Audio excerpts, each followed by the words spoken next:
ছাত্রদের সমন্বয়ে গঠিত নতুন রাজনৈতিক দলে নারীদের শুধু অংশগ্রহণ নয়, নেতৃস্থানীয় পর্যায়ে তাদের ভূমিকা থাকবে বলে জানিয়েছেন জাতীয় নাগরিক কমিটির নেতারা। রাজধানীর শাহবাগে অনুষ্ঠিত নারী সমাবেশে তারা বলেন, অবিলম্বে শেখ হাসিনার বিচার নিশ্চিত করাই এখন সময়ের দাবি। এ নিয়ে প্রয়োজনে ভারতের ওপর চাপ প্রয়োগ করার কথাও জানান তারা। সাদরিনা খন্দকারের রিপোর্ট। জুলাইয়ের চেতনাকে ধারণ করে রাজধানীর শাহবাগে গণহত্যাকারী হাসিনা ও আওয়ামী লীগের বিচারের দাবিতে এই নারী সমাবেশ।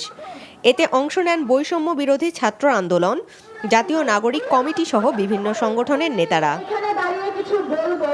রাজনীতিতে নারীদের অংশগ্রহণ নিশ্চিত করতে হলে আগে শেখ হাসিনার বিচার নিশ্চিত করার দাবি জানান বৈষম্য বিরোধী ছাত্র আন্দোলনের অন্যতম সমন্বয়ক নুসরাত তাবাসসুম।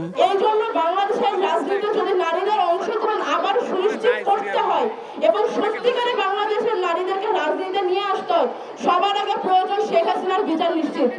নারীদের এই সমাবেশে নাগরিক কমিটির নেতারা তোলেন আওয়ামী লীগের রাজনীতি নিষিদ্ধের দাবি। আমরা জাতীয় নাগরিক কমিটি বা ভবিষ্যতে যে দল আসতেছে সেখানে আমরা বলতে চাই, নারীদেরকে শুধু পার্টিসিপেশনের জায়গায় না, আমরা তাদেরকে ডিসিশন মেকিং এর জায়গায় চাই। প্রয়োজনে আন্তর্জাতিক পর্যায়ে চাপ প্রয়োগ করে আন্তর্জাতিক পরিমণ্ডলে বাংলাদেশের পরিস্থিতিকে ব্যাখ্যা করে আন্তর্জাতিক ফোরামগুলোকে অ্যাক্টিভেট করে শেখ হাসিনাকে দেশে ফিরিয়ে নিয়ে এসে তাকে বিচারের মুখোমুখি দাঁড় করাতে হবে। আওয়ামী লীগকে নিষিদ্ধ করতে হবে বিচারিক প্রক্রিয়ায়। এই আয়োজন সম্পন্ন করে আমরা মাঠ থেকে যাব। সমাবেশে দেশের বিভিন্ন প্রান্ত থেকে আসা প্রতিনিধিরাও অংশ নেন।